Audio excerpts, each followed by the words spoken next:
Today I wanted to tell a story I recently told on stream about the time I got scammed for all of the money I had at the time. I must have been 18, maybe 19. I was definitely still a virgin when this happened. Not that that's pertinent to the story, but just a little bit of lore there, a little side note. And my friend Andrew had come to visit me so we could party at my university. But unfortunately, when he came up, there were no parties, and if there were, we certainly weren't invited. The lacrosse bros did not want the gamer nerds coming in. So I've got my buddy Andrew over, and he's just eating fucking Reese's cups as we're doing nothing except playing like Tekken Tag Tournament 2. And then eventually we decided to find something else to do, and we found a carnival that had rolled into town. It was like one of those pop-up shop carnivals where they transport everything in on like a dilapidated school bus. So they scooted in and they set up shop nearby and we're like, well, fuck it, we're not doing anything else. Let's go to this carnival. And I swear to God, when we got there, it looked like something out of Courage the Cowardly Dog. This place looked haunted. And we were basically like the only customers there. There was like a few children, or at least the spirits of children that were there, like hanging out, and they were riding the only ride at this carnival, which was one of those spinning rides that it was like this giant horrifying metal contraption that just looked like a medieval torture device. It looked like a fucking transformer that had gotten hit with a stick of dynamite. It looked so rusted and gross. I have no doubt that was just a tetanus disaster waiting to happen. I don't even know if those kids are even alive anymore if they rode that fucking thing. But that's about all they had. They had that one ride and then a ton of shady carnival games. Not like the fun, goofy ones that you can actually win, you know, like the basketball one or shooting water into a target. They had only the rigged ones that you can't win under any circumstances. So this was less of a carnival that came in and more of just like a rolling scam that travels. But of course, I'm 18, 19 years old at the time. I'm a virgin, so all I'm really thinking about is titties and how I'm not seeing them. So, you know, I kind of disregard that, and I'm going around with Andrew, and we're playing a few of the games. Of course, we're not winning anything, not even like those tiny stuffed animals. We're getting nothing. The closest thing we're getting to a prize is stepping on a used condom in the parking lot. Like, there's just really nothing that we're accomplishing. We're just wasting money and wasting time. To reiterate the location, it was literally in a parking lot in between two condemned buildings. That was the location. This fucking barren wasteland looked like something out of the Fallout universe. It would have been less gross to just wander through catacombs, because at least then we wouldn't have been losing money doing it. But I came to this with like $200 in my wallet or something like that, and we were playing through these games, not winning, and I'd gone down like 50 or 60 bucks, I don't remember exactly what, but it was a lot. Like, we were spending a lot of time just indulging in this filthy sin. Now, before I get to like the actual meat here of when I lost all my money and how this all happened, I want to drive home a point. I'm not exactly like a super gullible person, I don't think. I like to imagine like I'm a grizzly, chiseled man with hair on my sack, because as an avid RuneScape player, I know how to recognize a scam. I started playing RuneScape in 2005, and I got used like a fleshlight on that game. I was falling for a lot of scams. I once gave my fucking password away to a guy who said that he didn't think my password was cool. So to prove him wrong, I just gave him my password in order to impress him. And then I lost my account to him. Like, I was scammed a lot. And it was an invaluable lesson it taught me. When someone's trying to take advantage of me, how to recognize a scammer, and just like all of these red flags that should go off in people's heads when they're faced with a scam. You know, I think every child should be scammed at some point. Teach them a valuable lesson. They don't need to lose their house or anything, or like get wrapped up with a crypto gambling scam or whatever, but you know, maybe just like a small-scale scam for candy. You know, teach them a little something. I always believed that the lessons I learned in RuneScape through getting scammed would be very helpful, and so far they have been, but on that day, nothing could have prepared me for the scam that I was going to encounter at that godforsaken carnival. The game was the toss a ball off a backboard, make it land in a bucket, and you win one of the jumbo prizes, like the fucking wumbo-sized unicorns and bears and shit. So for those that don't know, the game is a wooden backboard, it's a big circle, and it's at an angle, slanted this way. Underneath it is a basket that's poking out just enough for a ball to bounce off the backboard and fall in the basket. And you only have to do it one time and you win the biggest prize. So this carnival's not very big, obviously. Andrew and I had passed this a few times and it wasn't like there was some heavenly glow on it like, this is the game for me, or this is the one I want to play. But as we passed it for like the third or fourth time, the dude finally calls over. He's like, you guys are just wandering around. Come over here. Let's just like talk and hang out. And, you know, we weren't doing anything, so we'll come flirt with this guy, whatever. And he's just so charismatic. We're just talking, shooting the shit. I think he brought up sports, and at the time I was like a sports fan, so we talked a little bit. And then he just started talking about his game. He's like, if you guys want to play, you can just like play this game. It's $5 for 3 throws, you know, might as well, and we'll just keep talking. I was like, that's a good deal, $5, 3 throws, and it looks really easy. And he's like, well, I don't want you to think that this is like rigged or anything. I want to show you that this can be done because, you know, he must have seen us losing. So he demonstrated that it could be done. So he walks up, he's like a little off to the side of where I'm standing, where I have to stand to shoot. And he bounces it off the backboard, first try, right in the bucket. He's like, yeah, I can do this all day. Picks up the ball, does it again, picks up the ball, does it again. He does it like 3 times in a row. And it's like, okay, this game looks really easy. So then he hands me the balls. It's an absolute disaster. I'm sticking my dick in my own ass. I can't get a single ball even close to the bucket, no matter how lightly I throw it or where I'm hitting the backboard. For some reason, it's like it's being shot out of a cannon once it hits that backboard.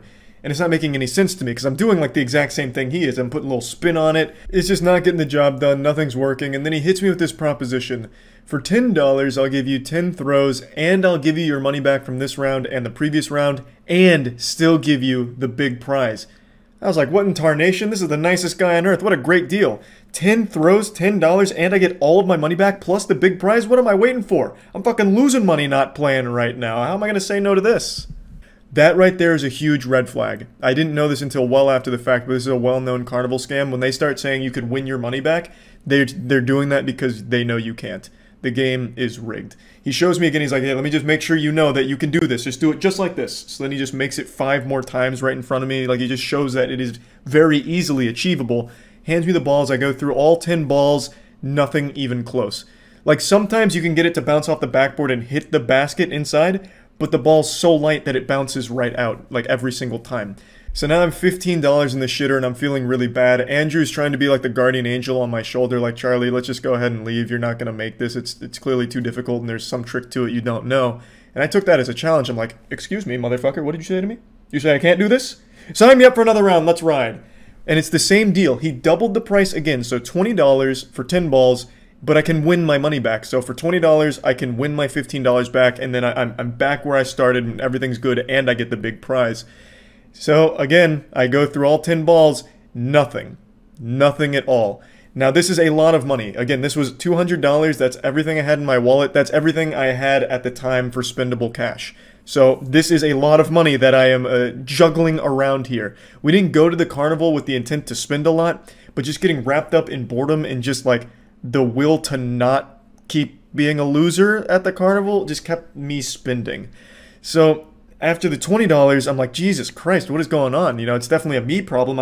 I've seen this fucking guy do it, 10 times now. Now let me paint a picture of the guy for you, because it's not like he was some kind of athlete where it's like, oh, this guy, he probably plays in the NBA, he's just got real talent. No, this guy had a body like a bag of hot dogs. Like, he is not some guru of backboard bouncing or anything. So clearly, if he can do it, I should also be able to do it. Anyone should be able to do it. So he demonstrates it's possible again. He's like, bro, look, I really hate to see you lose this much money. I'm not going to double the price this time. Look, just give me another $20. I'll give you 10 more throws and you can win all your money back and I'll still give you the prize. I'm like, thank you for being such a nice guy. Damn near wanted to lean over and pat him on the ass. I was like, man, this guy, what a saint. So I give him another $20 and I do my 10 throws, and you know how the story goes. It doesn't go in. None of them go in. They're not even close.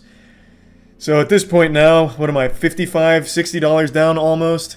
And it's been like half an hour of just this. Andrew's sitting there watching this whole train wreck happen. And it's not getting any better. The guy's gone from charming to full-blown scam mode.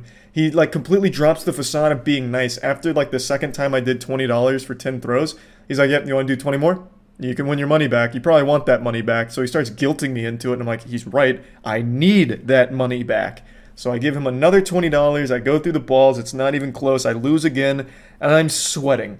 I am sweating so fucking hard. Andrew is begging me not to keep playing the game, but I'm seeing red now, and I can't stop. I have to.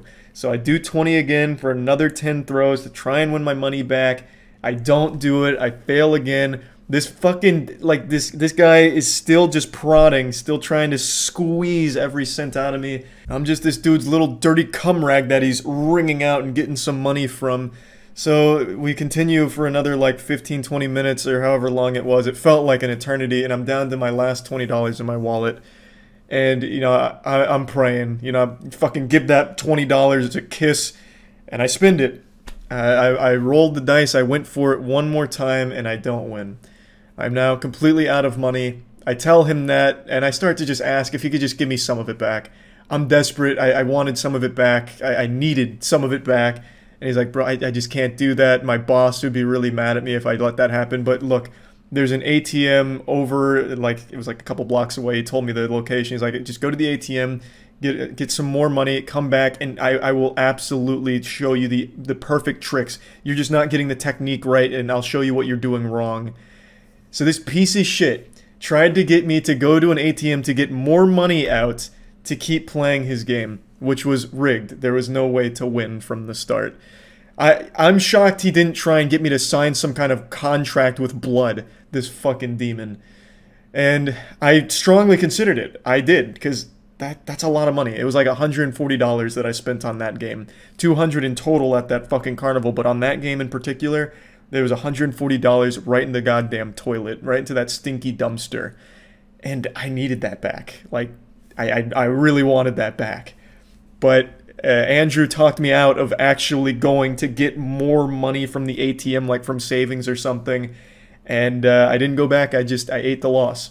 That, to date, is one of like the most shameful moments / scams of my life. Now, it wasn't until way after the fact, in fact, even on stream is where I learned how he was actually able to do it. I thought that I remembered on one of those shows that bust carnival games that are rigged. I thought the reason he was able to make it and I wasn't was the angle he was able to throw from. He was able to throw much closer than I was. In this game, there is a line that you have to throw behind. There is like a little barrier that you have to throw from behind that in order to participate. And I thought that was the key. He was closer than I was, and that's how he was able to ricochet it off every time into the basket. But it's actually deeper than that. That does play a role, but he actually used a heavier ball. He didn't use the exact same balls that he gave me. His ball was weighted more, so when it bounced off the backboard, it didn't fly as far. So he was able to get it off the backboard into the basket and have it stay in the basket. And that's why mine couldn't do it. It was something I never noticed at the time, that he wasn't using the same balls he was giving me. He had a heavier one, or a heavier set to use.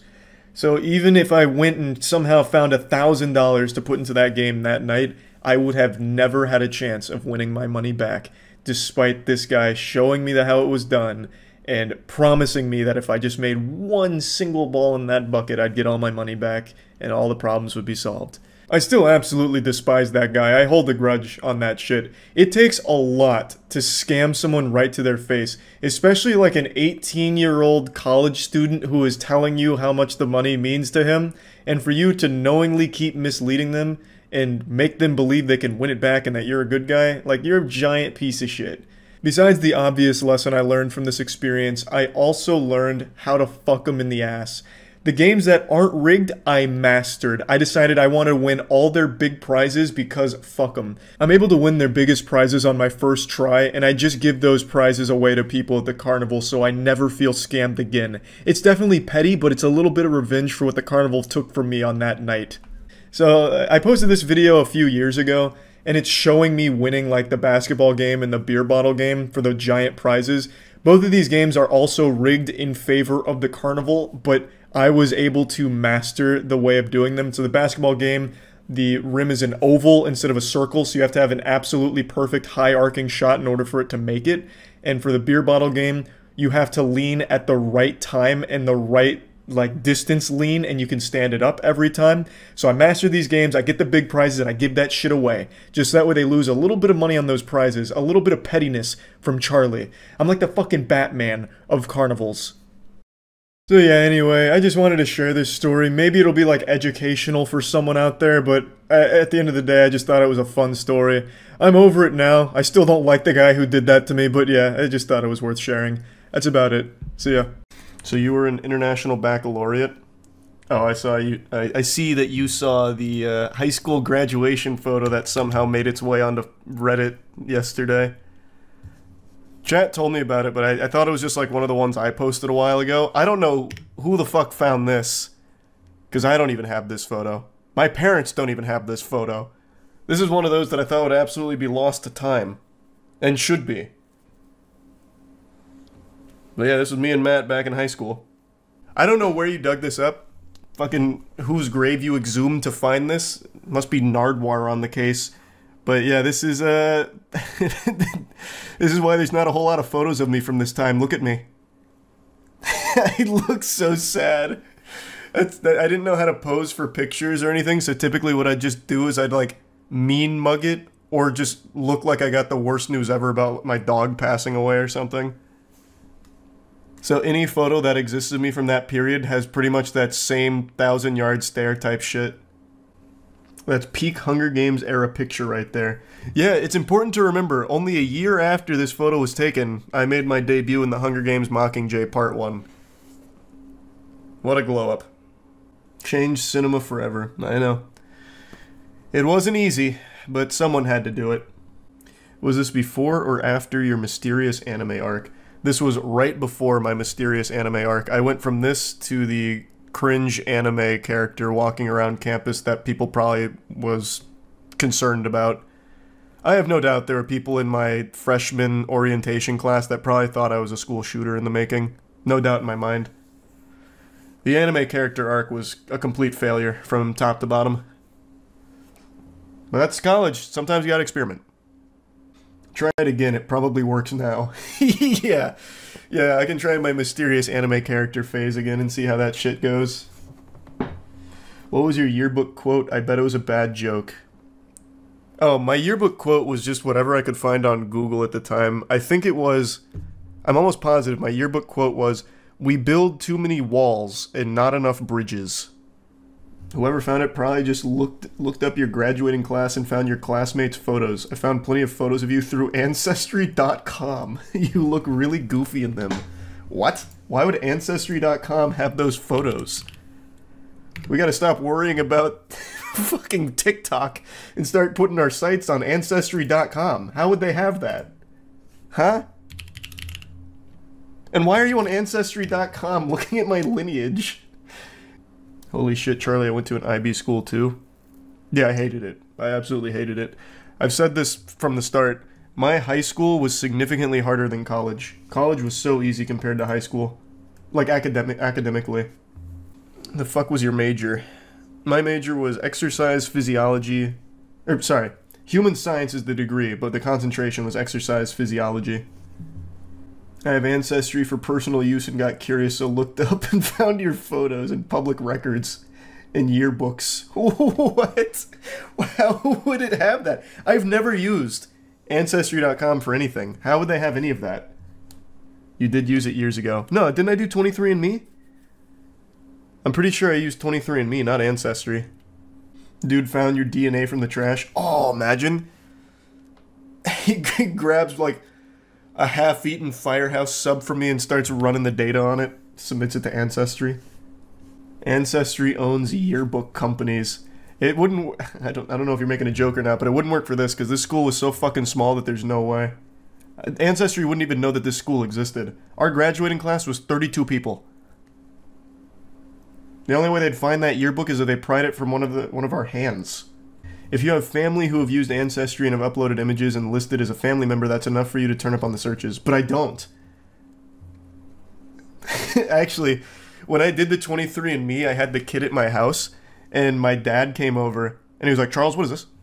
And I was like, it's a 23andMe kit. They, like, run your DNA and shit to see where you come from. And he's like, are you stupid? And he started lecturing me about why it's a dangerous idea to be giving the government that kind of information. And I was like, Dad, it's okay. They've already got it. Check your phone. They've already got all our shit. So no, I know my family has not used Ancestry.com. It is true. No, I know he's right. I know he was absolutely right. So this... Okay. Well, that's definitely real. I can't pull it up on stream, because obviously none of the other classmates are blocked out, but wow. This actually looks like a cult. So I don't know how Ancestry.com has this, but They're on some crazy shit. They got some sources down there. But that's me. It's like a photo of Sasquatch. God, now it's gone 8-bit. But yeah, pretty much the same pose. Terrible posture, frowning, sad, miserable. Looks like a random dude from Google Maps. Yeah, pretty much. I found a photo of you from 2010. Tweeted at me. Where are you guys finding these photos? What are you doing? Are you guys robbing my parents' house right now or something? Ripping photos off the walls? What do you mean you have a photo of me from 2010? You look like you were a preacher's kid that was super repressed. It's so specific. What do you mean? I was just sad. I was just a fucking loser. I was a reclusive loser. What do you want from me? Look how far we've come. Not in terms of height, but I don't look that sad anymore most of the time. They also have your dick pics. Like I said, I've only ever taken one dick pic in my life. It was in would have been 2016. And I sent it to my girlfriend at the time, and I was so ashamed. I took it lying down from my knees, looking up and cock out, and it looked terrible. It was the worst possible angle. It was like the world's worst kaiju. Like a chewed piece of bubblegum. I hated it. Fucking hated it. So I never took another one, and I will never take another one. Were you chubbed? Yeah. But it was even worse, though, because I was looking down at the phone. So I was, like, peeking over my boner, and it was just so creepy. It was so weird. It was like a Max Headroom moment. It was so odd. If that photo ever sees the light of day, I wouldn't even be mad, actually. Actually, I don't even think I could be mad if that somehow ever surfaced. It's probably the worst dick pic ever taken. What was her response? Oh, I didn't send it. No, I felt so much shame just taking it. I never sent it. She would have broke up with me if I sent that. It's not like it was the first time she'd seen my cock, but she'd never seen it from that angle. She would have rethought everything. No, I didn't send it. Oh my god. Wait, who are you? Wait, who? How do you guys have these photos? Who are you? Who are these people? What? Where did you find this? I don't even know what this is. Where am I? Jesus, am I at Bohemian Grove? What is this? This isn't even prom or graduation. Who are you? Mom's Facebook page? No, my parents don't have anything like that. It's deep faked. It's definitely not, because I am positive this is me. I still have that tie. I don't understand where this is coming from. But yeah, look at striking that same sad-ass pose. Lighting a candle. Maybe I'm at a funeral. It's your dad in the chat. Yeah, hey bud, check this one out. That looks like something church-esque. Yeah, it's like when they sing Silent Night at church and they give you the candles to light. Then you like drink wine and eat a cookie. But I don't... Who would have a picture of me from church? You know what I think it is? I actually think this is homecoming. I don't know what we were lighting candles for. Maybe like a Viking burial? I don't know. But I think it's homecoming. I feel like I would have worn this for homecoming. The CIA took these. Yeah, the NSA. You might be talking to time travelers. Oh yeah, the account, John Teeter. Fucking CERN sent him back in time to take photos of me in high school. Oh, hey, wait. This is one of my high school highlights. I don't know where you are finding these. This is me on the court. I was a menace. Wait, this is so fire. I'm pretty sure this is when I did the up and under layup. So I started up, brought it down, and went right around. I'm almost positive. I think it's that same game. How old are you in this pic? This would have been like sophomore year of high school-ish. But you see, I was balling out. Imagine if you did go to the NBA, you would have had to go up against LeBron and Kobe. And that was the only thing that stopped me. That and that damn collapsed lung. Could have gone pro. Hey, wait. This finally some vindication. I told you guys I used to be able to jump pretty high. Where are these photos coming from though? Like, did you talk to my old high school basketball coach? I don't understand where you found these, but yeah. Look. I used to be able to grab rim, and that was when I was still like 5'2", 5'3". I used to be able to jump really fucking high. This is me, well, it doesn't have my full extension here, but I used to be able to jump high as fuck. I had a really good vertical. No, they lowered it. Yeah. Yeah, they brought it down for the game. It was the Make-A-Wish. Charlie wants to play on 6 feet hoops for this one. 20 centimeters above ground is not super high. No, this is, what are you talking about? Look where my hand is relative to the net here. I used to be able to grab rim back then. And again, I was 5'2" and 5'3" during this period. They edited the chair out. I'm gonna have to get my vertical back. Fuck you guys. I'm gonna start doing plyos again. Do you have any photos from college? Just my old Tinder photos. And I'm pretty sure I pulled them up on stream before.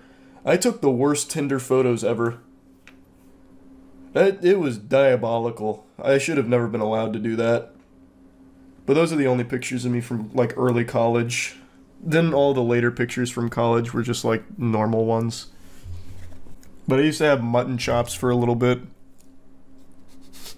I had a whole mutton chops era, actually. Fun fact, when I lost my virginity, I had mutton chops at the time, which probably worst case scenario because it convinced me to stay with the mutton chops for far longer than any human being ever should.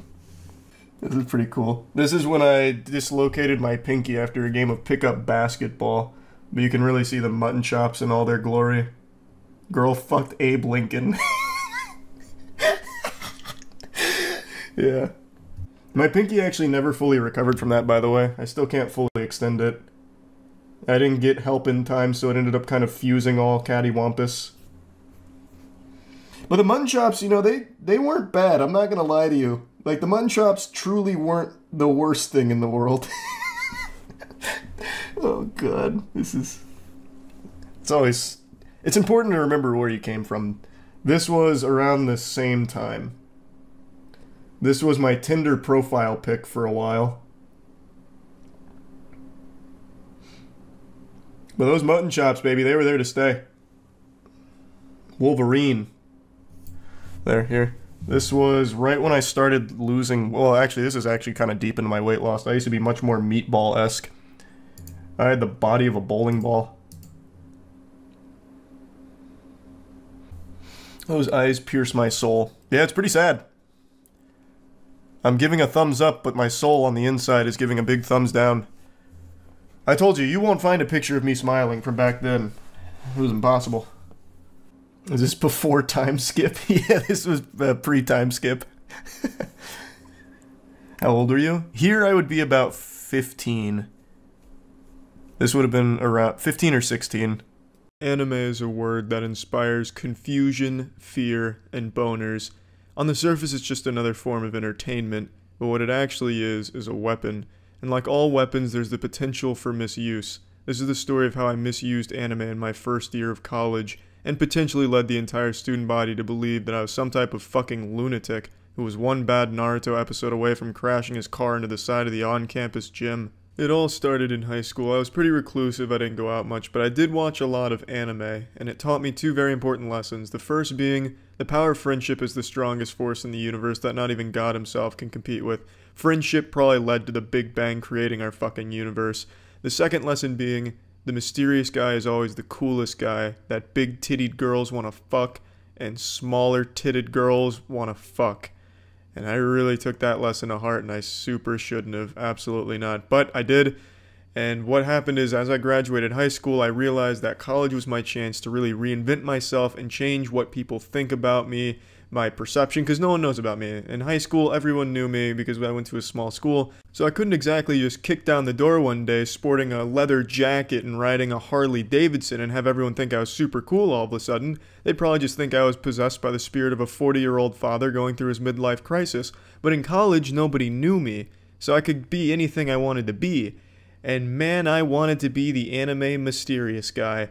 And holy shit did it lead to a very embarrassing and lonely first year of my college. So my college anime opened up with an incredible season opener, just a beautiful introduction. On move-in day, the literal first time setting foot in college soil, being an adult, a full-grown, full-hairy, penised adult on a college campus, on moving day. I had my dad helping me. And going to my dorm, moving in the elevator, there was a girl and her father who were moving in there on the same floor. And my dad was talking to her dad and her a little bit. I didn't say a word. I was too cool to say a word. My dad tried to throw me into the conversation. So he asked me a real softball question that even a toddler could fumble his way through. I don't remember exactly what he asked me, but it was something like, "Oh, are you excited to move into this dorm, Charlie?" And I'll never forget my response because I remember this verbatim. I said, "You know I can't talk about that, Dad." I don't know why I said that. I guess in my head I thought that she would think that was super fucking dope, like I was some type of super secret agent that can't talk about his opinions. But really it just came across like, wow, this is a guy that I should be afraid of.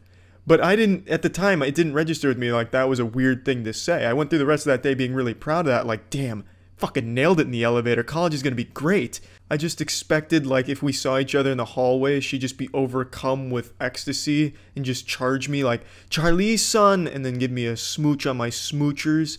But in reality, as you can imagine, that never happened. And that was really just setting the tone for the rest of that entire year for me. I wanted to, and luckily Kaya talked me out of it, I wanted to put an Xbox disc of Psychonauts around a chain on my neck, so that way people would know that I like Psychonauts. It's not exactly mysterious because I'm kind of beating you on the urethra with, I like this, I'm clearly wearing it. But I was like, this is so different. This is totally what an anime guy would do, like the mysterious guy. Another thing that I wanted to do, and Kaya again talked me out of it, he really saved me from having an even more catastrophic freshman year of college, is I wanted to carry around a deck of cards and do magic tricks at house parties or just around campus to really make people be like, damn, that was cool. I need that guy's number. Who was that guy? That guy's super cool. Let's invite the magic deck guy back, the magic card trick guy. That super awesome and fun guy. I didn't end up doing that, but I did used to do some magic tricks at house parties, which is still embarrassing, but the cards were already there. I didn't bring them or like come up to people, "Hey, you want to see a fucking magic trick?" They were at least there. It made sense at the time. But bringing them around like a mysterious guy, keeping them in like a Ziploc bag, there was no coming back from that. If I went down that destructive path, I'd probably be behind bars right now just from scaring the general populace. Like, what is this guy up to with this deck of cards? This is a maniac. Get him off the streets, this menace. But now let's talk about the things that the social savior Kaya wasn't able to prevent me from doing. One of the biggest ones that I can remember is I used to go to clubs because I obviously wasn't really getting invited to house parties. Because who's going to want to invite the guy who doesn't talk because he thinks it's cool not to? Like, I would blatantly just avoid answering questions in class. If I got called on, I'd just blow it off like, "Oh, yeah." I wouldn't even give like a yes or a no. I wouldn't be like "No, I don't know the answer." I wouldn't even give the answer. I'd just be like, "Oh, yeah." Just like fucking mumble it out like I was fucking overdosing on Xanax. So obviously no one was going to come out of their way to invite me to a house party. No one got to know me my freshman year. So I'd go to clubs by myself. And one time, it was New Year's, and I had these light up New Year's glasses. And they were some pretty fucking cool glasses, not going to lie. And I was wearing them around my neck because they were so bright I couldn't really see. I was basically just flashbanging myself when I was wearing them normally with the lights going on and shit. So I had them around my neck. And this girl came up to me and started talking to me about them. And instead of like answering any of your questions, I was playing it the same way I did everything else. I just didn't say a word. She said something about my glasses, but she fucked up and called them a necklace. She said something like, "I like your necklace. That's a cool necklace." They're glasses. How dare you fuck that up? But anyway, I just disregarded it and I stared at her blankly. Like a fucking robot whose programming just malfunctioned, or I just fell asleep standing up. But she kept trying to get me to talk to her, get me to open up. That goddamn hero, that trooper, she just kept really trying to pry me open, but it just wasn't happening. Getting me to talk and not be mysterious in my freshman year of college would be like trying to open up a dumpster and not have a wave of shit hit your nostrils. But she kept trying. She pulled out her shirt saying, "Do you like my shirt?" And it said something like, "Short girls know how to have fun," or something like that, or something to that extent. And I glanced at it, and then I immediately went back to staring at her without commenting on the shirt or even saying a word. I didn't make a noise. I didn't even make like a caveman grunt, like a Tim Allen. I didn't do anything. I didn't make a single audible noise. So I was basically just a fucking statue there. She tried again. She said something else about my necklace, and this time it must have just struck a chord because I remember I pulled them off of my neck slowly and I put them on my eyes, and then I flicked them on the next setting, which was like this intense, glowing, like strobe light shit, like some blinding, banging strobe light shit. And then she walked away. I still didn't say anything because I just put them on my eyes and then turned that setting on and kept staring at her. So I don't blame her for walking away. And that was really when it hit me like, you know, maybe being the mysterious weirdo isn't going to pay off.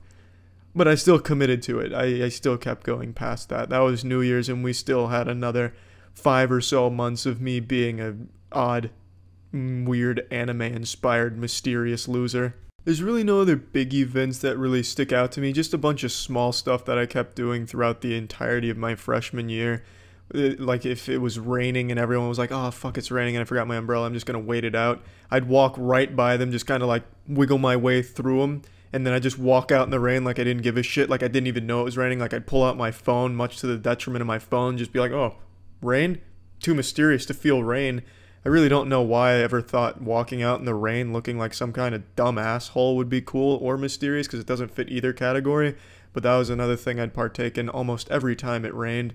The only other big event that I can really think of, one that I still think about and it keeps me up at night and really haunts my boners to this day, is when I took an art therapy course towards the second semester of my freshman year. I don't remember exactly what it was. It wasn't art therapy, but it was something similar. It was just an art class basically where you express yourself. And I thought it would be amazingly mysterious and really get girls' panties super fucking wet, just sodden panties being tossed at me. Is every assignment I tried to make it as dark and bland as possible. So one of the assignments being, what do you think of your friends? You were supposed to do one about 12 friends. You make a drawing to represent each friend. And for mine, I did the same thing for all of them. It was a black box. I don't know why I don't know what at all was my thought process with that, but I just did 12 black boxes to represent all of my friends, and when I was supposed to present it, I gave them each a name, and I did name 12 friends. I'm kind of more acquaintances. I didn't really have any like super close friends or anything, but I did name 12 people that I knew and who also knew of my existence. And that just made me seem like I belonged in an insane asylum looking back on it. But at the time I was like, oh, girls love the troubled artist, the mysterious troubled artist. This is beautiful. There's going to be tears in their eyes. I already know it. I'm going to get an A on this project. Spoiler alert, I didn't get an A because she thought I just blew it off and goofed on it. So I got a D because I at least turned something in. But even still, I drew 12 black boxes. That's some shit that you see in a horror movie, like when the weird kid's scribbling shit on paper in a black crayon, and then you find out that the kid's actually a demon. That's that kind of shit that I presented to the class, and there's no doubt in my mind those students walked away deeply disturbed and afraid of me from that moment on. So, you know, that's how I spent the entire first year of my college experience, emulating the anime mysterious guy. It wasn't until I moved out of my dorm and in with a new group of guys who put the kibosh on that shit and taught me how to be social, because they did not want to be living with some fucking weirdo that's trying to be an anime mysterious guy. So that's kind of that's how my first year of college went. The lesson to take away from this is don't emulate what you see on anime, because it's just not gonna fucking work unless you have some like superpowers that you might like, some really fucking cool superpowers. You might be able to get away with being weirdly mysterious, but I didn't. The only superpower I had was being below average male height. But if you have some cool superpowered shit, maybe you can emulate anime to some extent and still be cool, but I couldn't. But I wouldn't recommend it to most people, the non-superpowered people out there. To the people that aren't X-Men, don't try and be an anime mysterious guy. Don't be weird. That's it. See ya. Last week I took you on a journey through the artistic genius of Charles White, the modern-day Da Vinci. I showed you some of my greatest pieces from my time as an art major in college. Of course, my crowning jewel, my magnum opus, being this portrait of my father that I created.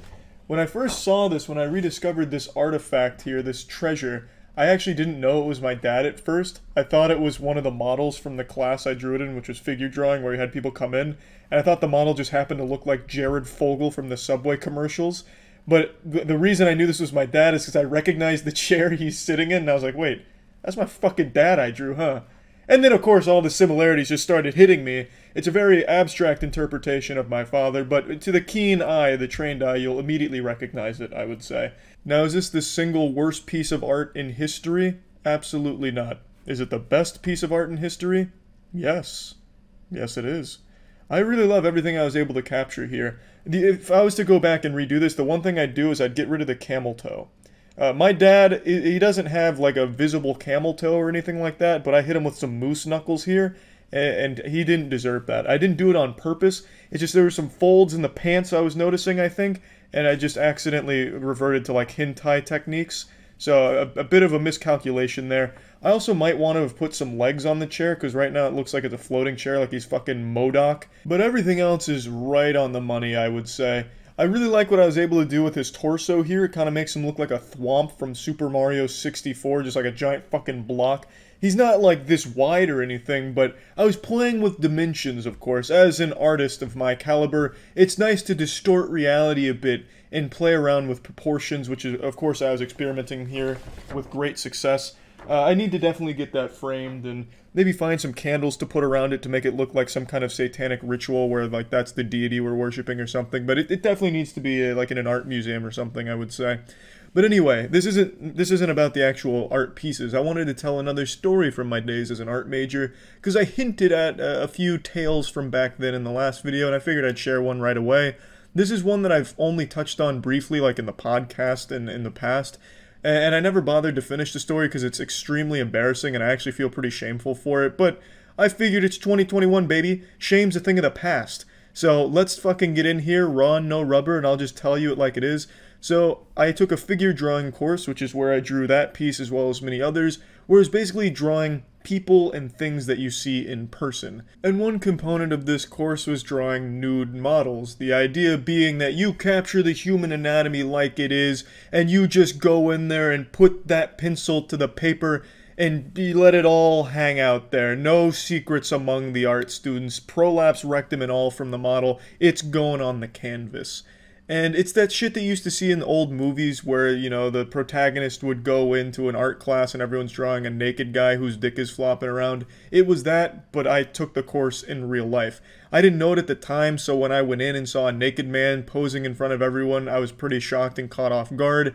I thought I had walked into like a Reality Kings porn shoot or something, but it turns out that was just a component of the semester, and it was pretty fucking weird and uncomfortable. It was a 3-hour session twice a week for this course, and the nude model we had was this guy who would strike a pose that we'd do our best to capture, and he would just listen to music after striking the pose, so he wasn't even putting his heart and soul into it. He'd just throw on the boner jams and transcend to the avatar state and leave this corporeal dimension, leaving us struggling art students behind in the fucking fallout barren wasteland of art, doing our best to capture his weird superhero pose.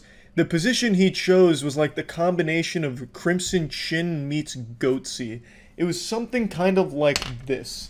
So he came and he had hands on his hip, leaning forward like this, but he had a little stool in front of him so he could put his leg up, and he leaned forward a little bit, just so that way you could see a little bit of his butthole if you were unfortunately positioned behind him, which of course I was not directly behind him, so I didn't have like the full butthole spread action, but I had like tip of, like outer rim of anus plus some wrinkles, because I was still on like the back side, I didn't have front, so I saw, like, from my position, since his leg was up, I had a little bit of like cockhead dangling in front, like kind of like a sunset behind his ass cheeks, and then like asshole rim plus wrinkles. It was like a Banksy painting, like if he drew the beach and then like put some ass cheeks in front of it with the dick behind it, you know what I mean? It was a very uncomfortable situation to be in, and especially just to sit there and with like my little pencil measuring his asshole circumference,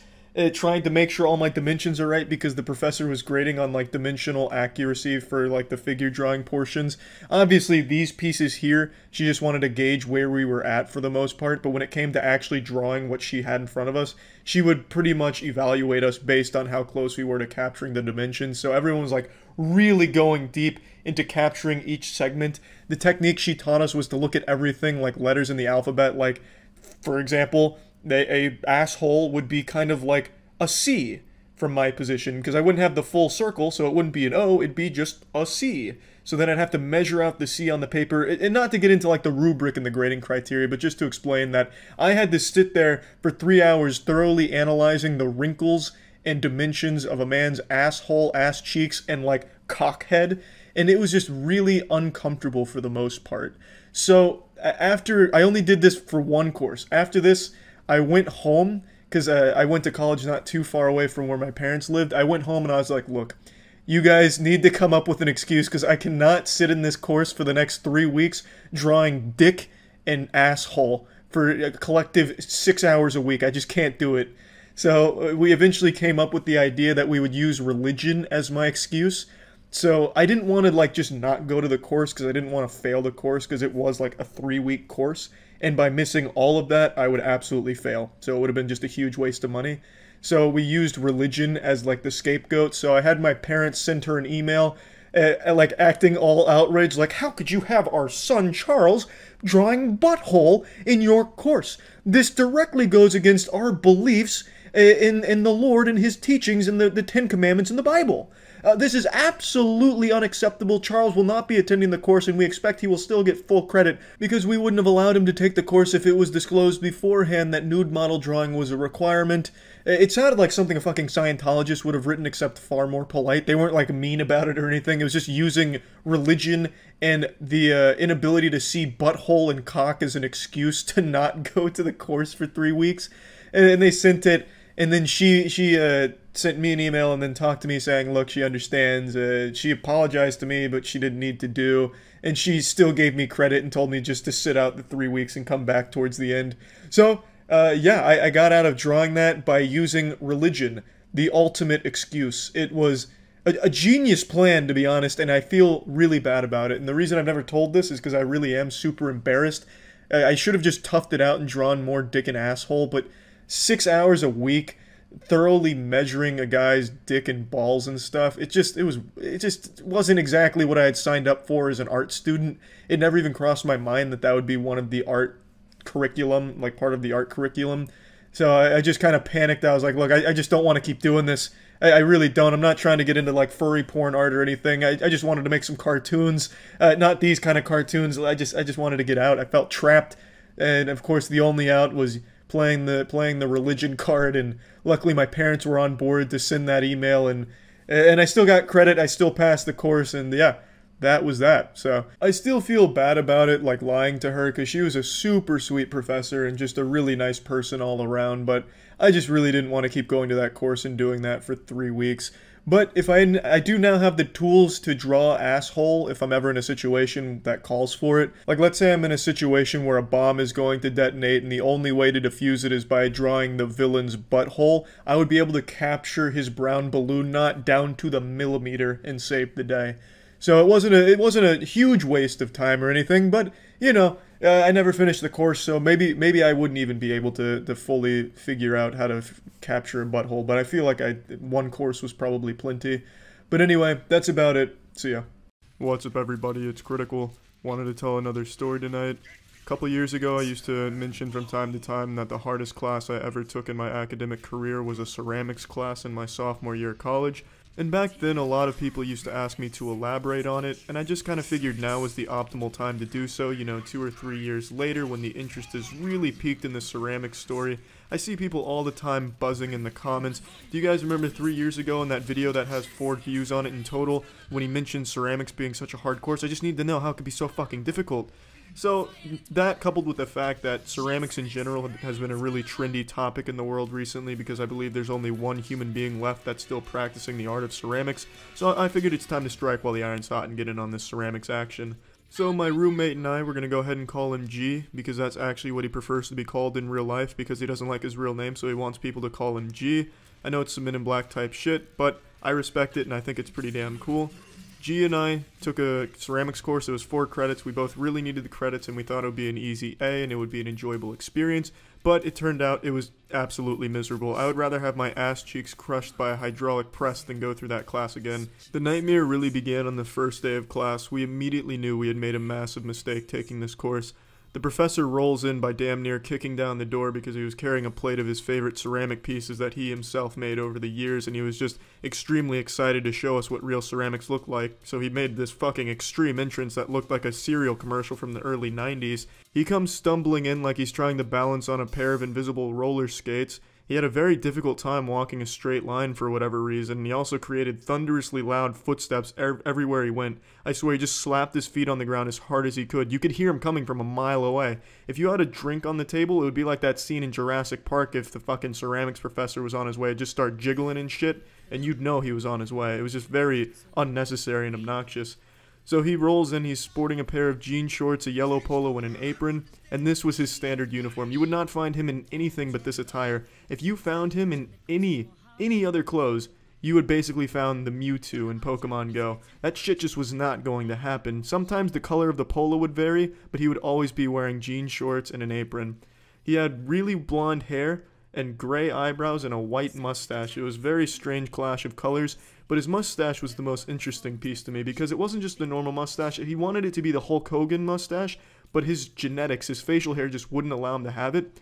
But it didn't matter. He may not have had the look of Hulk Hogan, but he certainly embodied the spirit because Hulkmania ran wild in that fucking ceramics class. Shit was just brutal. He surprise suplexed every single student in that class. He let us know right away that it was going to be the hardest course of the semester, and he was not wrong. We would have a quiz every week and a test every 2 weeks on the history of ceramics.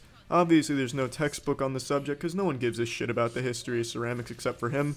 So what he did is over the course of a few years, he made hundreds of videos on the history of ceramics and put them on Vimeo, and we would have to watch them in order to pass the quizzes and the tests, and each video ranged from 3 to 4 hours, and I swear to you, he made up every sentence.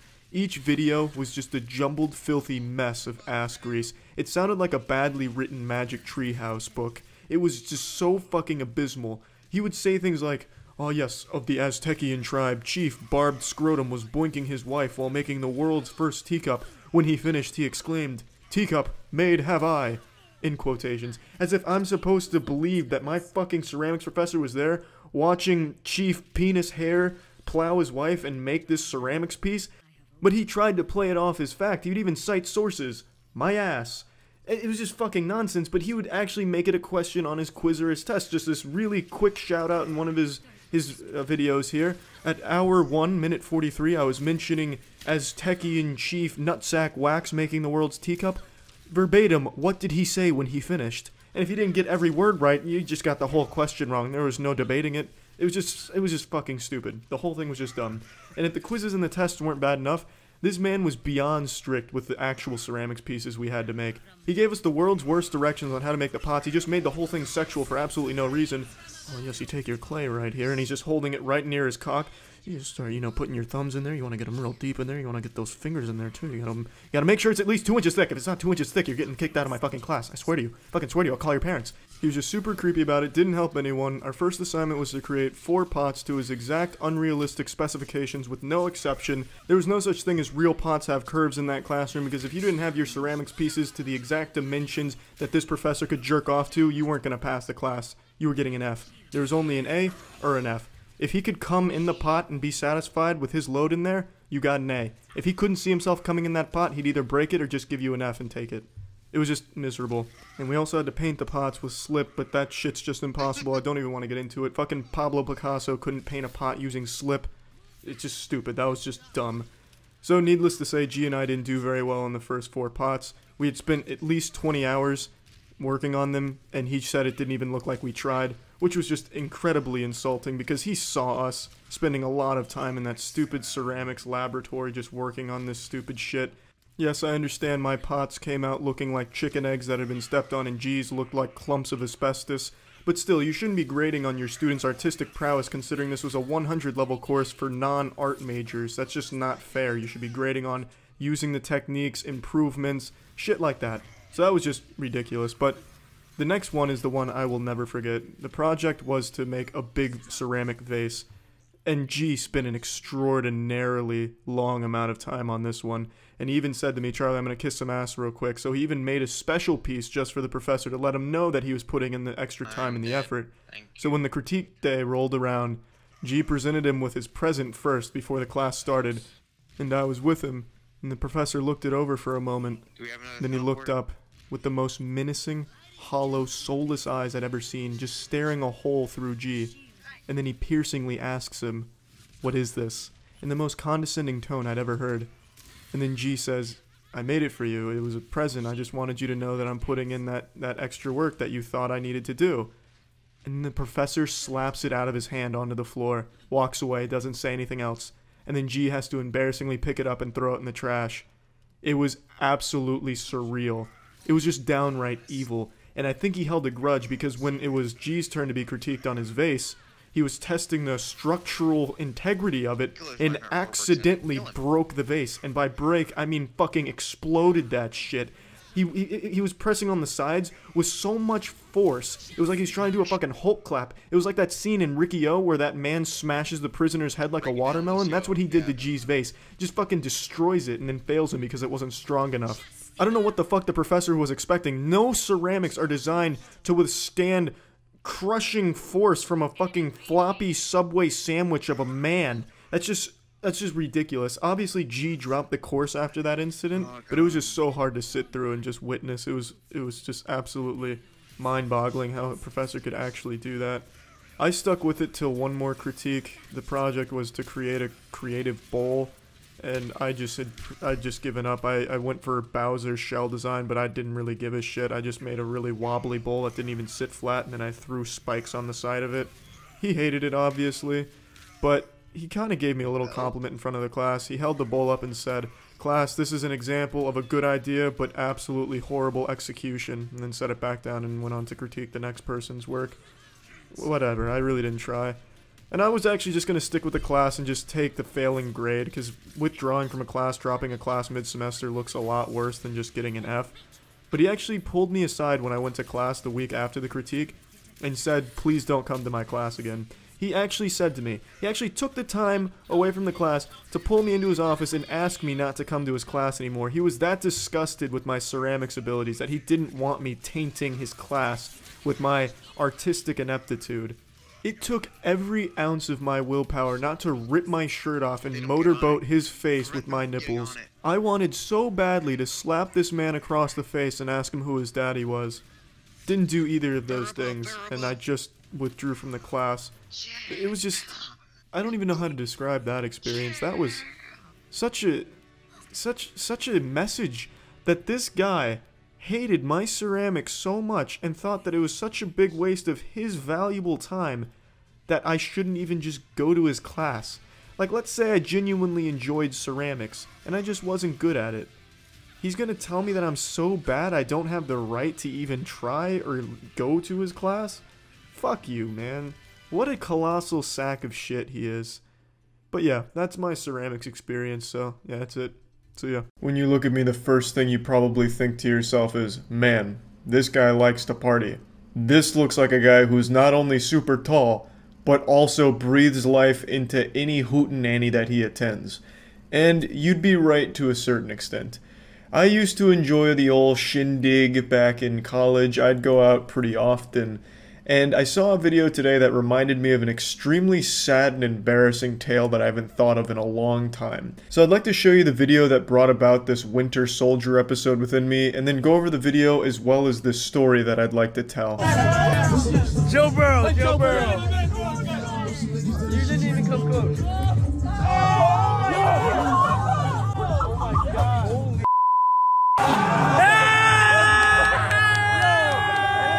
That's where the video ends, but I imagine he ran down the stairs, ran behind the house, started crying, and then just buried himself. Just fucking died there.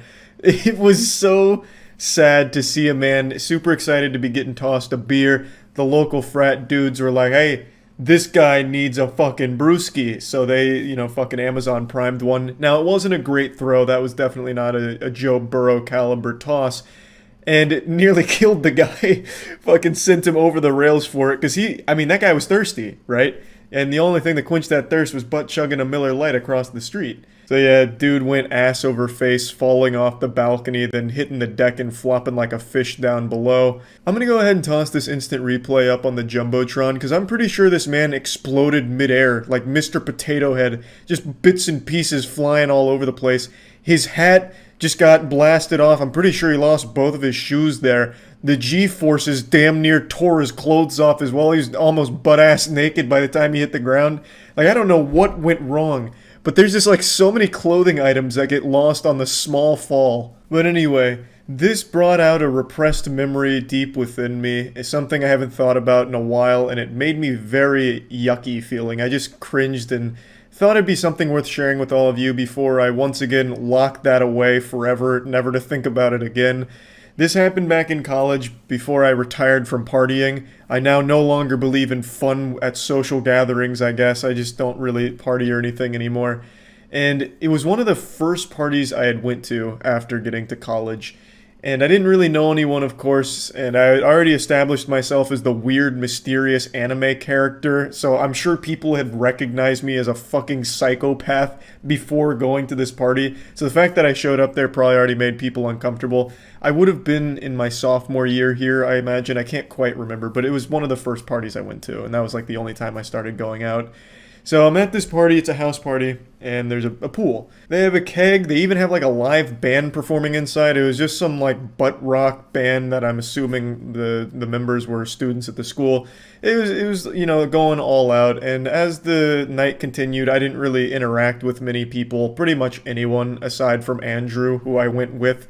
And, you know, wasn't getting a whole lot done, wasn't drinking that much or anything, but towards the end of the night, as people started getting a bit sloppy, they started doing beer-catching trick shots. And it was cool. And I, at this point, thought, this is my chance. This is my time to shine. I can stand out and make friends by being the guy that makes a cool beer catch. Even though I'd never, like, caught a fucking Mach 5 thrown beer, because they were going hard.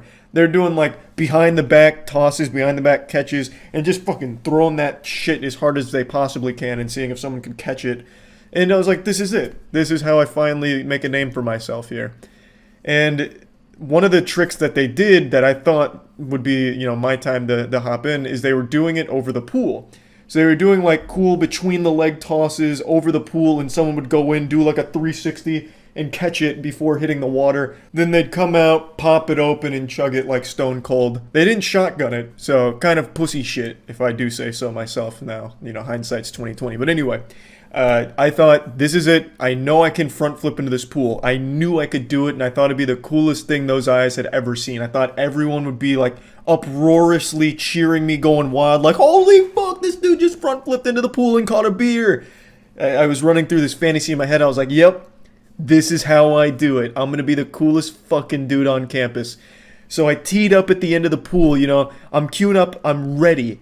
Everyone's still around the pool, cheering on cool catches, booing misses, and I knew that this was my time to shine. No one's paid any attention to me up until this point. No one is looking at me on the end of the pool there. So in order to get their attention, I start like clapping, you know, like, hey, I'm ready.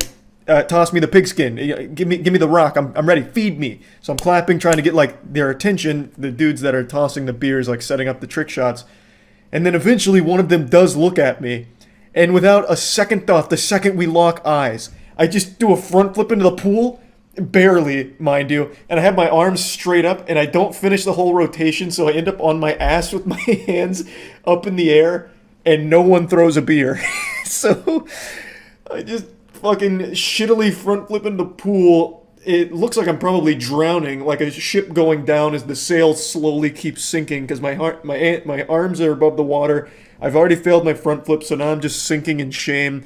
I pop up, there's no beer, and no one's even looking at me. I don't even get a boo. Nobody cared at all. It was the saddest fucking moment of my life.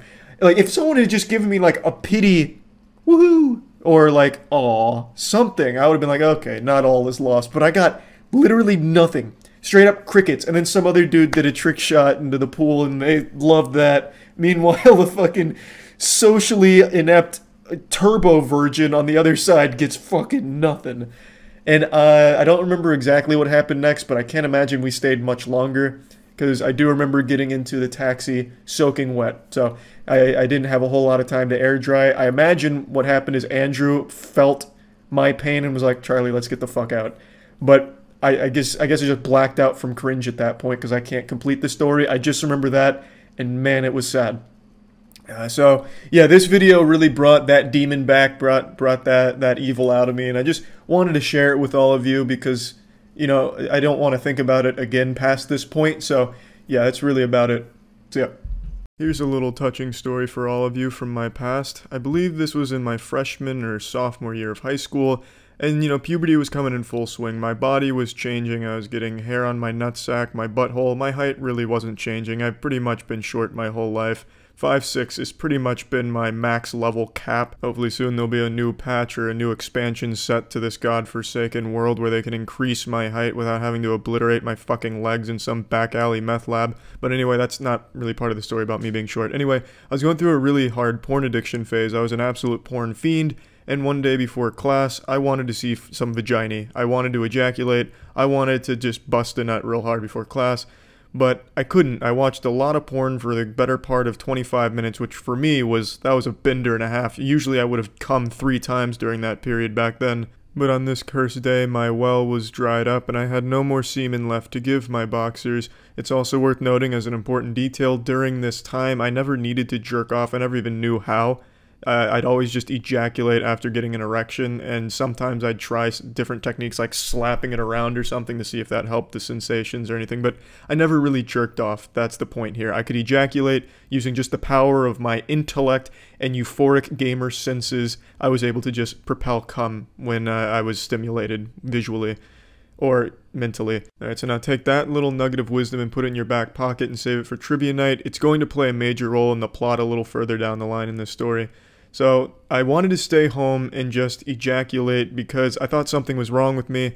I thought my dick stopped working or God banned me from ejaculating. I just thought something was awry and I wanted to stay home, but my parents wouldn't let me because that day we had a school play to perform. It was Hamlet and I was playing the role of fucking P. Diddy. Who's the character with the P in his name? Palpatine?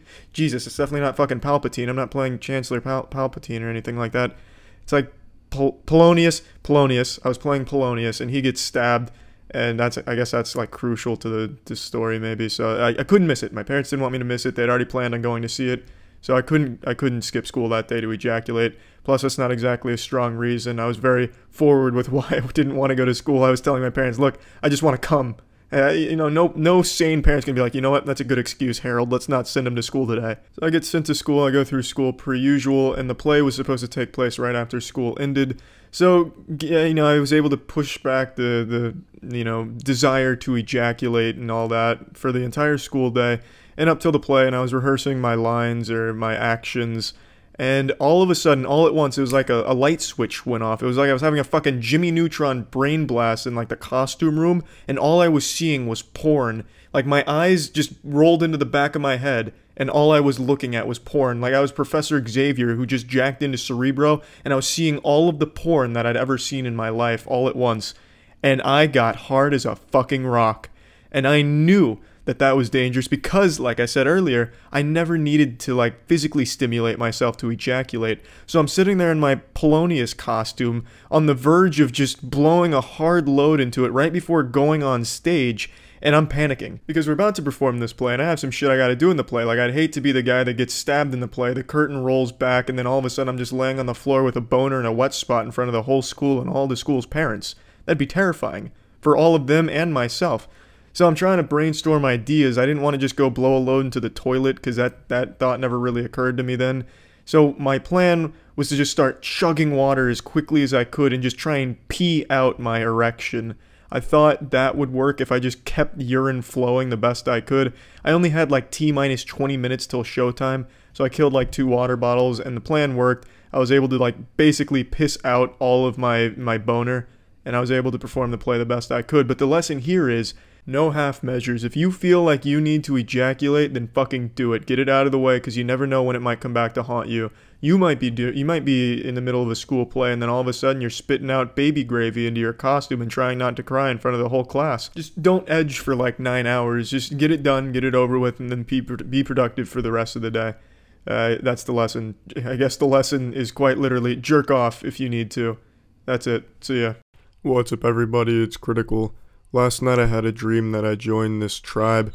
It was a tribe of people that were very upset with the way YouTube was handling their website, so they moved out to an island or some shit.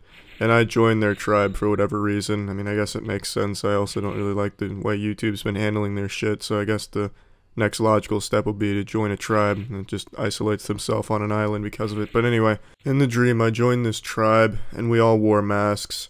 I don't remember too much else of the dream, But the most important part of why I just told you this is that mask thing. Because when I woke up this morning, it reminded me of a mask I made in my junior year of college. And there's a pretty interesting story attached to that mask I made, so I figured since I haven't told a story in a while, I'll go ahead and tell this one. So it was junior year of college and I was in a class called Dance World Cultures. It's exactly how it sounds. It was just dancing, just in different cultures, and we would study it and write essays on it. One of our last projects was to make a mask out of paper mache. And I'm not a very artistic person, so the mask I ended up making looked like fucking diarrhea smegma. It basically looked like the shadow of the Japanese superhero Ultraman. It was a black mask with like a red line and star going across the eyes. It was as if a 6-year-old was tasked with making some type of cyborg ninja. Anyway, the mask was horrible, and we had to come up with a story attached to this mask, and it had to revolve around dancing. I couldn't think of a happy story for this fuck pile of a mask, so I came up with probably the darkest and saddest story I could think of for something so simple. Basically, the gist of it was, this mask belonged to an ancient tribe that used it as a purifying tool, but it was really painful, so the village elder would put the mask on someone who they thought was dirty, or if the person thought they themselves were dirty with sin, and they would put on the mask and it'd be very painful, but it would cleanse them of their sins and bring them closer to God, and the longer they kept it on, the closer they would get to God and the cleaner they were.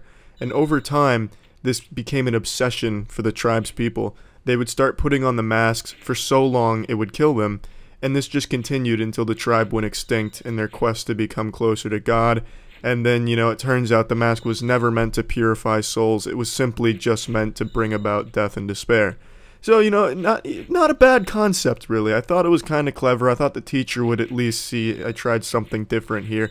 I know it's like some type of edgy, shitty manga that someone made on a fan fiction website, but you know, it was something I came up with quickly. I did it last minute, and I didn't think it was that bad. So I'm going to class liking the smell of my own farts, pretty confident that this paper will get me an A, because I've always done pretty well at writing assignments for classes. I knew the actual mask portion would bring me down because it looked like some type of dog shit you'd find in a Party City aisle, but regardless, I thought the story would at least carry it to a decent grade. What I didn't realize, though, is when we got to class, the teacher informed us we would be reading these stories out loud, and I immediately knew this was a fucking recipe for disaster. So everyone else had these really nice looking masks, and they had these really happy story attached to them. "Ah, this was the mask worn by the fairy king of Toodletown. Ah, it's beautiful. This mask was worn by all the best dancers in the city. It would make them fly and they'd never feel anything but happiness." And then it came around to my turn, and I just took a deep breath and I just braced myself for this train wreck that was about to happen. So I read my story. It's 2 pages, which was the minimum length. So I just started reading it like I'm reading to a fucking elementary school class, and by the time I finish, the only word that's said is by my friend who was in the class, who just said, "Wow." There was no clapping, no round of applause, no ass cheeks clapping together. There was just no noise. It was pretty much pure silence except for my friend saying, "Wow." What was supposed to happen was a brief discussion and people asking questions about the story, but no one did any of that. No one asked any questions. They probably thought I was just some type of fucking lunatic who was one bad day away from self-immolation.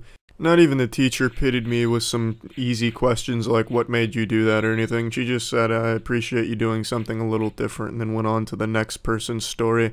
I still managed to get an A on the assignment overall, but I can't help but feel that that A was given to me out of fear that if I didn't get a good grade on this assignment, who knows what would happen. I mean, I came up with a really shitty Stephen King dark story for a very simple, dumb-looking mask.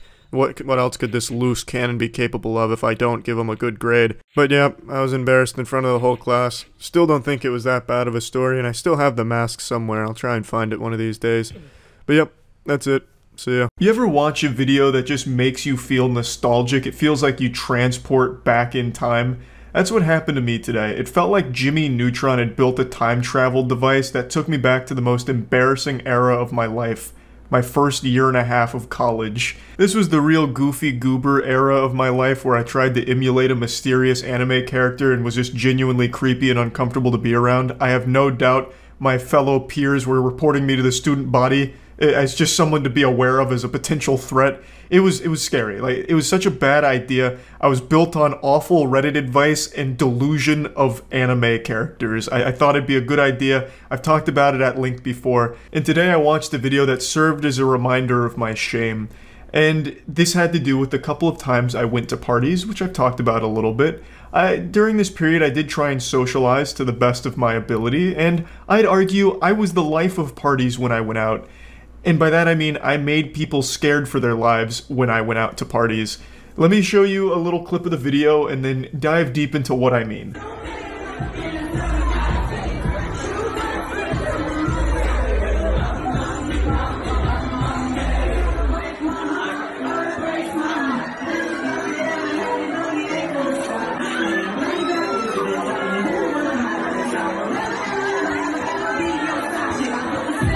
Yeah, so this lady's really busting it wide open on the dance floor here of this local dive bar. She's just going hog wild. I don't know if it's drug related or just the spirit of music has taken over, but she is transformed into the demon of dance. Her eyes are like glossed over, and thanks to the camera, they're like glow in the dark, so it's really intense. And she's throwing out all kinds of advanced maneuvers right there. That's like a million dance moves in 10 seconds. It's like she's trying to go for a high score combo in Tony Hawk Pro Skater 3 here. But what it reminded me of is how I used to act at like bars and parties back in the early college days, because there was a couple bars near our campus that didn't ID check, so we would go there and I'd try and do shit like this because I thought by trying to be the center of attention, it would be good in helping me get laid. Spoiler alert, it wasn't. But I'd go fucking wild. I'd start popping and locking. It was like I was doing Wing Chun on invisible enemies. Because I didn't really know how to dance super well, but I kept trying. I'd hit like sloppy body waves and shit. And I made a video a while ago talking about how I tried to learn to breakdance to impress girls. So, you know, I'd drop to the floor and hit them with like the 6-step shuffle or whatever. And of course, you know me, I'm famous for the Mickey Mouse Clubhouse dance hot dog. But I'd drop to the floor and just like get after it. Like this, give them some of that shit. It's just, yep, a little out of breath already. It's been a while since I busted that bad boy out. But yeah, you know, I'd just fucking serve it out on the dance floor there, and no one stopped me, like my friends that I'd go with, and they never told me it was a bad idea, because I think they just liked laughing at it. So I spent like an hour doing this shit on the dance floor, looking like I was on bath salts, and I never learned my lesson. So when I saw this video today, seeing her go after it like this, I was like, damn, it's like looking in a mirror 8 years ago.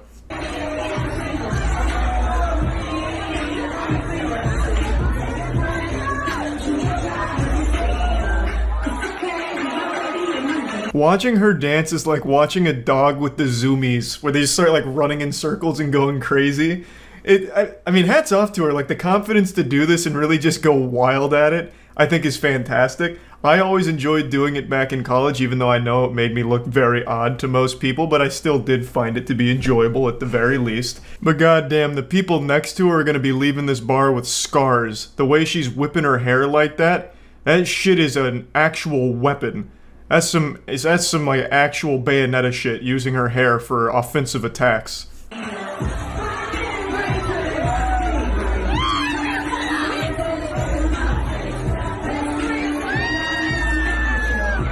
This right here is my favorite moment in the routine. I definitely think this would win So You Think You Can Dance. She hits him with like the praying mantis up here, and then into like a T-Rex arm combo.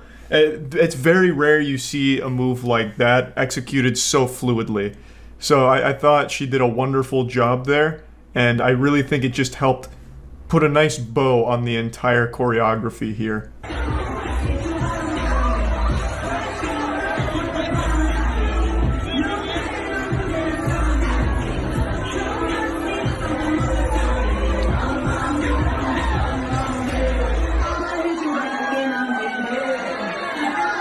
Unfortunately, that's where the video ends, but I'm sure the dancing continued for a couple hours there. She was definitely just getting started. This was only Act 1 of the performance. I think it's great all around. It seemed like she was having a good time. The people around her also seemed to enjoy the show. And I just wanted to talk about it because it reminded me of a silly time during my college days that I thought would be fun to share. That's really about it. I still think I'm one of the best dancers on the East Coast. And yeah, see ya. Ladies and gentlemen, I come before you today as a simple man with a problem with something that's common in the world today. Something I truly believe should be outlawed, and anyone who partakes in it should be punished to the fullest extent of barbarism, just straight up slaughtering and beating up anyone who happens to partake in this activity. I'm talking about one-ply toilet paper. Now I know this is low-hanging fruit, everyone hates one-ply toilet paper, but you know what, I want to toss my nutsack into the sausage fest as well. One-ply toilet paper haunts my boners. I hate it. Whenever I see one-ply toilet paper, my mood is immediately destroyed. It's the worst fucking thing ever. It's like watching a car accident with your entire family involved whenever you just see one-ply toilet paper in the fucking public restroom. I hate it. I'd rather clean the public toilet seats with my fucking tongue than use the one-ply toilet paper in there. It's awful. It's miserable. I don't get it. It's fucking horrible. I mean, I do understand why they use it. It's cheap to get, but still. Have some morals. It's unethical. Give me sandpaper. I'd enjoy that more. Give me fucking metal. Aluminum foil even. I don't care, but just don't give me one-ply toilet paper. That is the worst. Fuck. It's like using tracing paper on your asshole.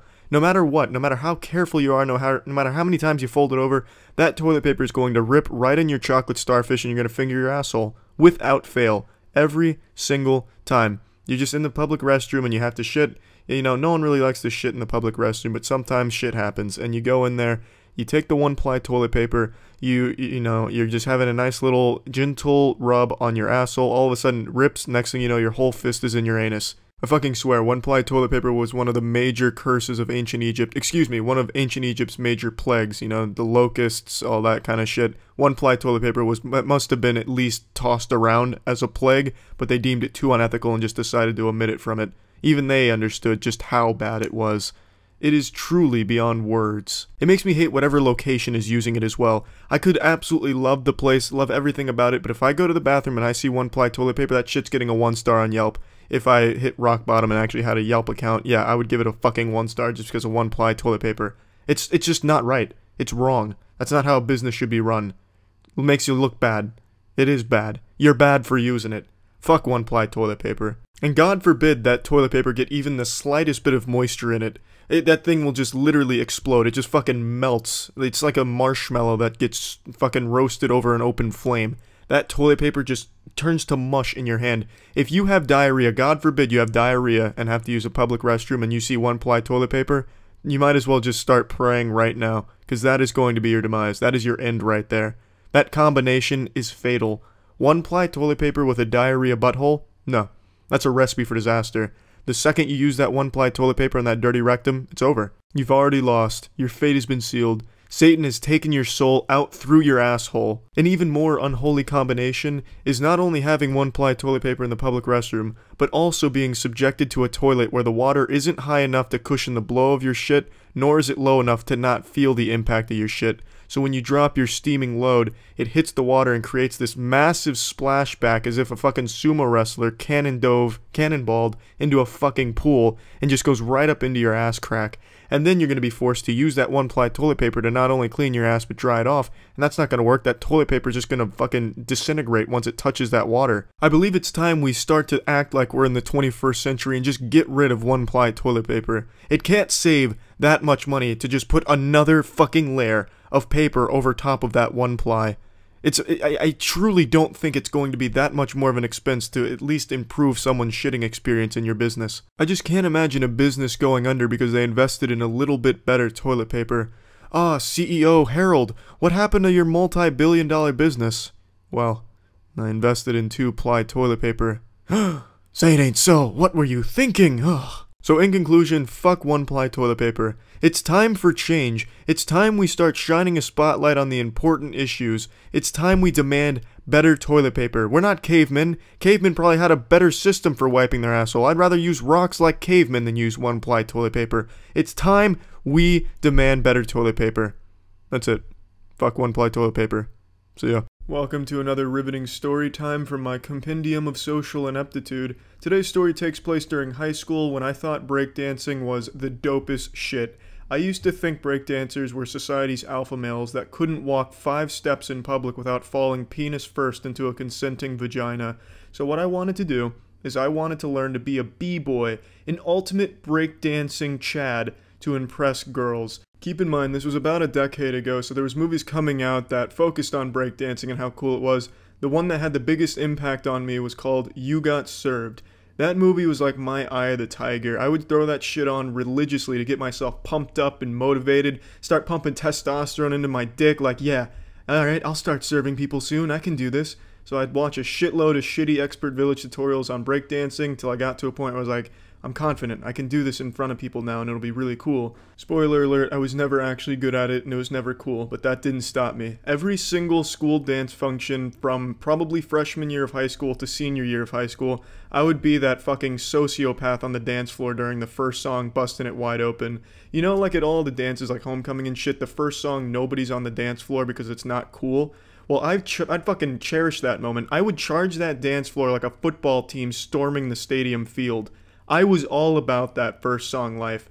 And this was during the time where The Jerk was popular. Well, not really, it was kind of on its way out anyway, but I was still trying to hold on to that glory of The Jerk. So I had this little routine that I would do at every dance function, every single fucking one of them. And unfortunately, I still remember kind of the beginning of it, so I'm going to give you a little sneak preview of what it looked like.